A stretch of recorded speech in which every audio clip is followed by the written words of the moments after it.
what do we do if somebody is under-methylated? Well, from my perspective, I wouldn't actually run that test until much later, once we've done all the basics, and we want to look at the biochemistry if we need to. And in a lot of kids, you don't actually need to, because you've sorted out all the basic stuff, and that's enough for the child to actually thrive.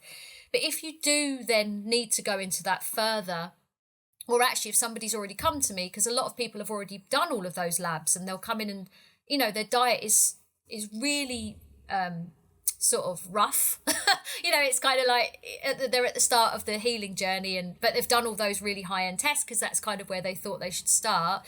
I would always still look at those basic things. So look at things like increasing the digestion. This sounds really like basic, but it's like, if you can't digest protein, you're not going to access methionine, which is an essential part of your methylation cycle.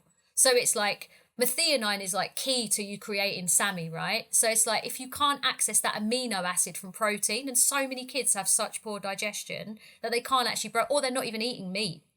So like, but is that because they're not drinking enough? Is it that they're drinking too much at meal times and they've got less stomach acid? Like, what are the things that prevent them from breaking down proteins? So lots of different things. So I'll go through them. So first of all, like 98% of children with autism, especially, because that's kind of like the research that we've seen recently, have low zinc. Well, zinc you have to create stomach acid. So if you don't have zinc, you're not going to create stomach acid very well. You actually need protein to create stomach acid.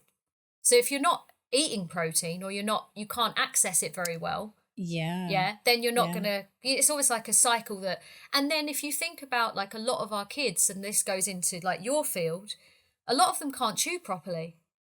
Yeah, absolutely. And where does digestion start? It starts in the mouth. Yeah, exactly. I mean, you have amylase and lipase in the mouth, so you don't actually have protease, which is like the protein digestion, but you're still working on it before you kind of, you still need to be able to chew it and like get the saliva sort of, and get it kind of like that mastication going before it goes down, because a lot of our kids are swallowing whole.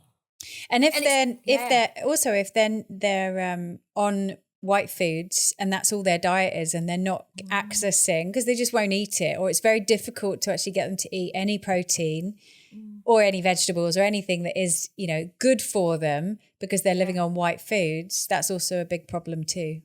Yeah, 1,000,000%, because any phytates in foods, which is what our kids live off, isn't it? Like the beige food, it inhibits zinc. Right. So that inhibits zinc, and then sugars inhibit zinc. So most of our kids are living off sugar and carbs. Yeah. So it's just depleting all of that. And then if you think about other things, adrenaline has an inverse relationship with zinc. So if your child is like eating a load of beige carbs and they're in fight or flight their whole life, their zinc is like, because they've got their Moreau and they're in that fight or flight state the whole time. Yeah, makes so much sense. Yeah, so it's like you can see all these, and this is why I love the human body so much, because it's like, if you get those basic things right, and it all leads back to that every time, doesn't it? We're like always going back to like the basic things from your perspective and my perspective, and if we can get those foundations laid, honestly, like, and then you can build on that. And there might be other bits that we need to do after that, but at least if you have that foundation laid, then you can really see a good picture. And so so obviously methionine is essential. So of course the first thing would be to get the digestion sorted and get the proper protein in. So things I use for that are things like, I love bromelain because it comes from a core of pineapple. So it's easy for kids to take because it's sweet, but it's, you can put it in a smoothie, or you can get a powder, and it tastes nice. So kids will take that happily. And then other things like, what we did with Rose when we first started, and people will probably squirm at this, but we used to get like bitter herbs, but we put them in applesauce and we'd just mix it in.